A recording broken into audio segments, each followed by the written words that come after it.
bonjour à toutes et à tous, soyez les bienvenus sur ma chaîne. Alors je vous retrouve aujourd'hui pour vous faire une présentation d'un oracle, In Dreams Oracle Deck and Guidebook par Boris Indrikov. Alors je vais vous faire une vidéo unboxing, c'est-à-dire que le jeu, comme vous pouvez le voir, il est toujours sous cellophane, sous papier film. Il est absolument neuf et scellé. Donc moi je ne l'ai pas encore regardé, je l'ai pas consulté. Donc si vous voulez, on va regarder ensemble, on va le découvrir ensemble. Sachant que c'est un jeu assez récent, il est sorti il n'y a pas très longtemps. Je pourrais pas vous dire exactement quand, mais c'était cette année. Cet été, je crois même, donc 2022, peut-être au printemps, je sais plus, mais en tout cas il est récent. Et donc il est paru chez US Games Systems. Et j'aime beaucoup les nouveaux petits coffrets, enfin nouveaux. Ça date déjà depuis quelques temps, mais disons que j'aime bien la qualité des cartes US Game Systems. Dernièrement, je trouve qu'ils ils se sont améliorés au niveau de la qualité, c'est-à-dire qu'ils avaient une bonne qualité il y a très longtemps, dans les années 80-90, voire début 2000, puis une qualité un peu moins bonne, même si elle était toujours correcte, bien sûr. Et là, du coup, je trouve que les nouveaux coffrets sont super chouettes. Alors, je vais le défaire, enfin le déballer complètement pour qu'on puisse le découvrir. Si j'y arrive, bien sûr. Il faut juste que je trouve un coin où je peux peut-être...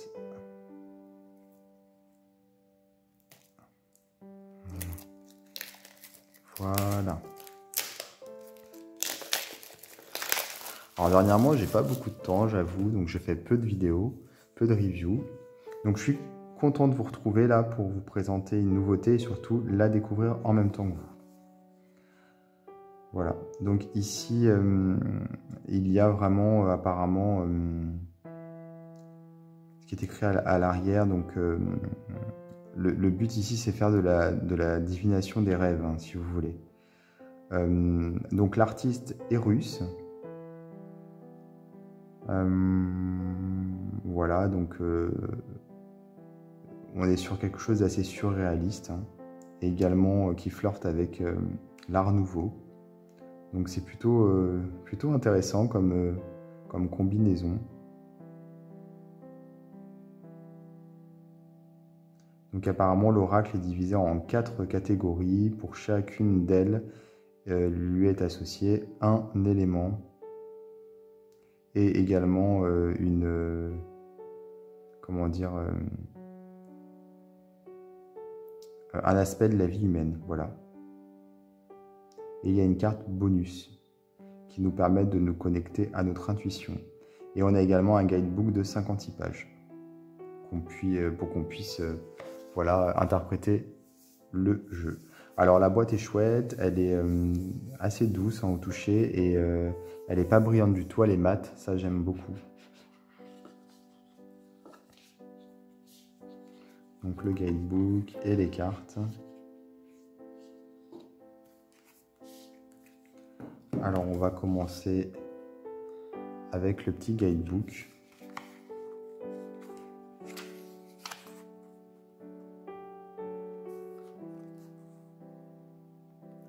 Donc ici, voilà, il est question de la divination dans ce texte.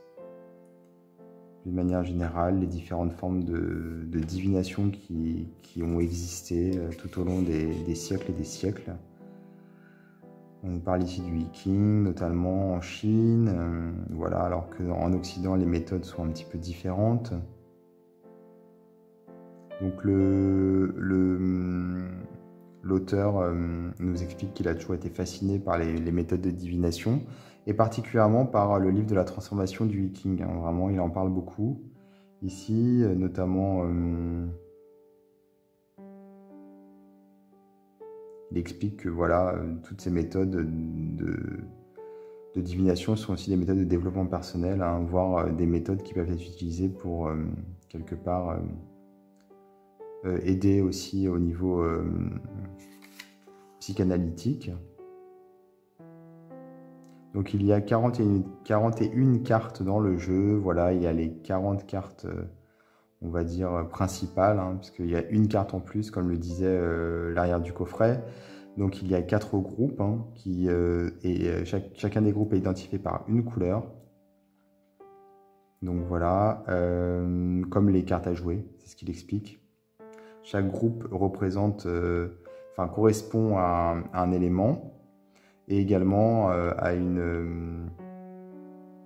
un aspect de la vie humaine. Par exemple, le bleu, c'est l'air, c'est les événements extérieurs. Le rouge, c'est le feu, c'est l'action. Le vert, c'est l'eau, donc ce sont les émotions. Et le jaune, c'est la terre, donc c'est l'aspect matériel. Oui, on est sur quelque chose d'assez assez logique. Moi, j'aurais plutôt inversé... Enfin, j'aurais pas mis ces couleurs, mais bon, c'est moi.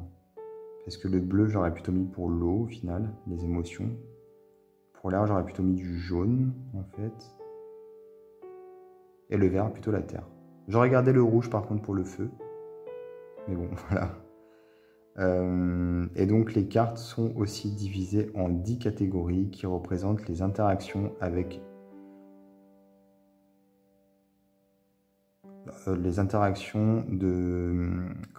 avec le monde extérieur. Donc ça, je comprends pas trop. On verra peut-être un peu plus tard.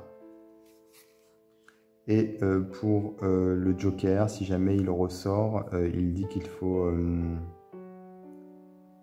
prendre le temps de travailler son intuition et d'observer le monde qui nous entoure. Donc comment utiliser les cartes ici? Donc voilà, ce sont des conseils pour faire parler le jeu, pour se mettre dans une ambiance propice, comment interroger les questions, comment les poser, etc. Et ensuite, on a les cartes. Alors, on a ici le numéro de la carte, le nom de la carte, donc l'élément qui correspond donc aux événements extérieurs. Hein. Et on a ici un message va changer votre vie. Donc, c'est le sens de la carte.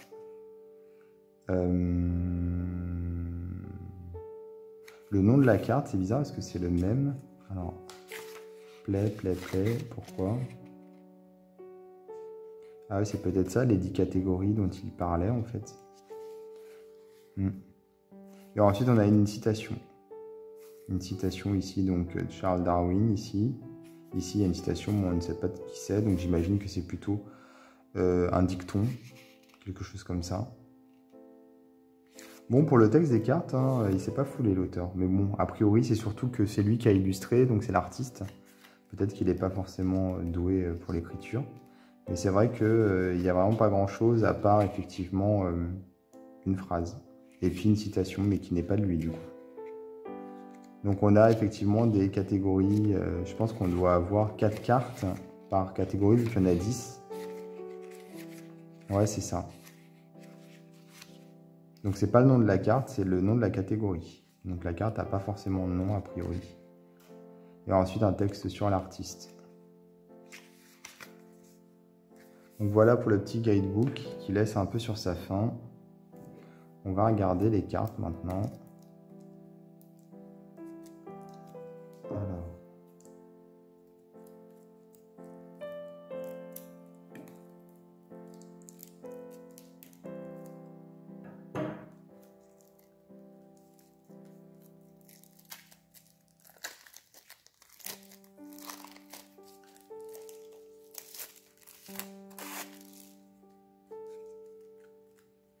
Alors le dos, le voici.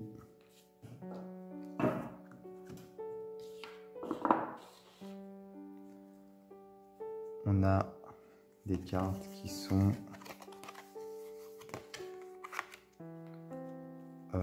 elles sont plutôt mates en fait. Bon là il y a des reflets, mais vraiment elles sont plutôt mates. Hein. Elles sont pas brillantes. Elles glissent très bien. Là-dessus il n'y a aucun souci. Elles sont assez larges, hein, comme vous pouvez le voir. Voilà. Donc on a uniquement un numéro, on n'a pas de nom pour la carte. Je vais faire un petit zoom pour que vous puissiez bien les voir.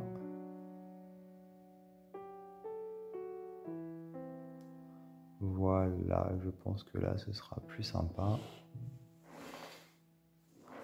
Alors, la carte numéro 1. Je vais regarder en même temps dans le livret de quoi il s'agit, puisque sinon on va pas trop comprendre. Donc là, c'est le jeu en fait. Et donc on est sur l'air. Alors, il disait qu'il y avait des couleurs différentes. Ah oui, c'est le contour ici, vous voyez. Là, donc, pour l'air, on est sur du bleu. C'est ce qu'il expliquait dans le livret.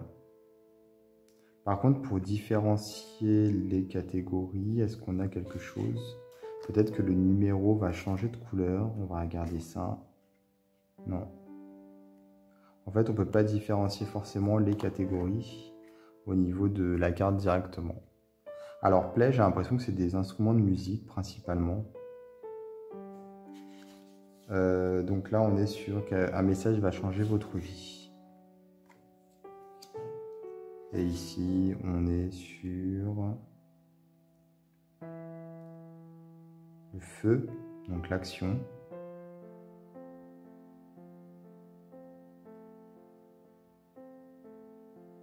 C'est de lâcher prise ici.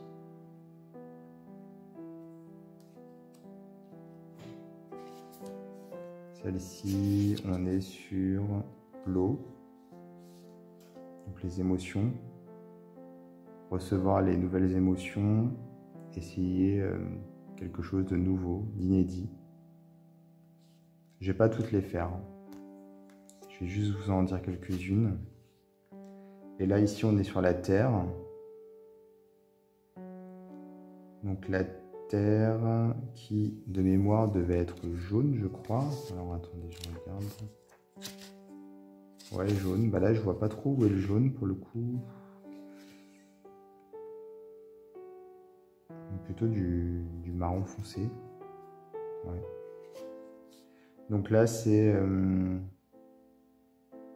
une nouvelle offre, enfin, comment dire, une nouveauté, quoi, quelque chose de nouveau qui va vous apporter des gains inattendus. Donc gain, pas forcément dans le sens argent, c'est vous allez obtenir quelque chose d'inattendu, de nouveau, quoi. Et là, on est sur la recherche de l'harmonie et de l'équilibre. C'est une nouvelle catégorie de 4 cartes. En fait, chaque catégorie a donc son élément. Voilà. Donc en fait, on a 10 catégories et chaque catégorie a son élément. C'est pour ça qu'il y a en fait 10 cartes de chaque élément. Moi, je pensais que ça allait être 10 cartes de chaque élément, c'est-à-dire 10 cartes de l'air qui allaient suivre, 10 cartes du feu qui allaient suivre, 10 cartes de la terre. Mais non, en fait, c'est chaque élément est 4 fois. Enfin, chaque élément est une fois sur 4 cartes et ensuite on change de catégorie, on recommence avec 4 autres éléments. Donc là, c'est l'équilibre et l'harmonie. Je trouve que les cartes ne sont pas forcément très intuitives. On a du mal à comprendre comme ça avec l'illustration le message et en plus le texte est super court. Par exemple, ici, c'est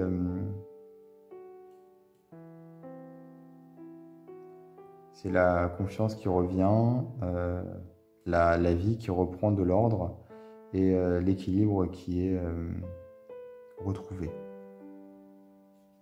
Bon, c'est vrai qu'il y a une forme de... On sent d'apaisement ici avec la position du personnage. Ici, par exemple, on est sur la catégorie du renouveau. Donc, on va avoir des papillons. Donc, il y a ici un nouveau départ, on va dire, a priori. Il faut être prêt pour le changement. Donc, ce sont des jolis papillons pour cette catégorie. Alors, la catégorie qui commence avec la carte numéro 13, c'est il faut s'arrêter et prendre le temps finalement de se connaître soi-même. Donc, c'est l'introspection, hein, quelque part, si on traduit en un seul mot en français.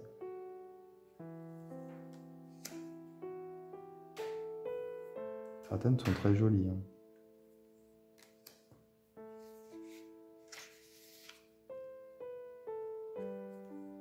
C'est vrai qu'il y a un aspect assez surréaliste et également art nouveau, c'est vrai. Donc là, c'est l'aspect amoureux, l'interaction avec l'autre.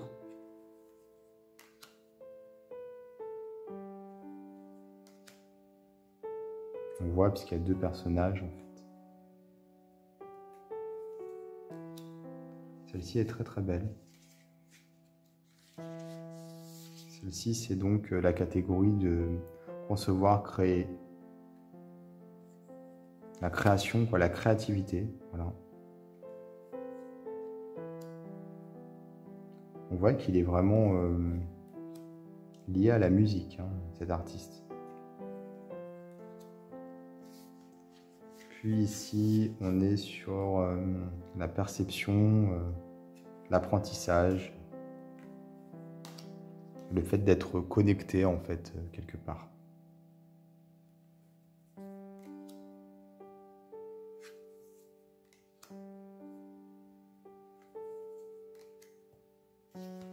Alors ici, on est sur la transformation.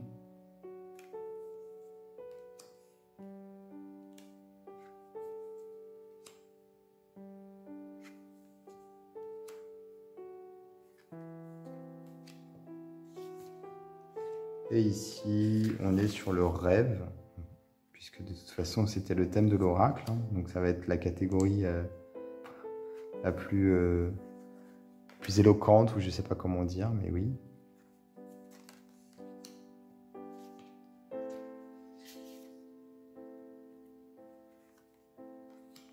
Ici, c'est sur le fait de, je ne sais pas comment traduire en français, de grandir et d'apprendre.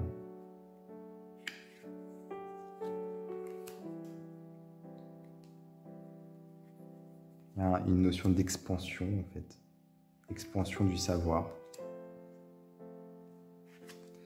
Et enfin, la dernière carte, Joker. Donc, fais ce que tu dois et arrivera ce qui arrivera, quoi. Quelque part, c'est un peu ça l'idée. Oh, il est bien joli ce jeu. Par contre, c'est vrai que je suis un petit peu déçu pour le livret et puis aussi pour le côté très peu intuitif des cartes, puisque finalement, on pourrait remplacer n'importe laquelle par une autre et je pense que je ne verrai pas trop la différence. J'ai pas l'impression qu'elle soit très intuitive. Et c'est vrai qu'elles sont très jolies. Il y en a qui sont très très belles, vraiment. Certaines qui sont plus lumineuses que d'autres. Il y a beaucoup de géométrie, moi j'aime bien. Et puis il y a un côté assez effectivement éthéré, en même temps très organique. Donc c'est un joli mélange.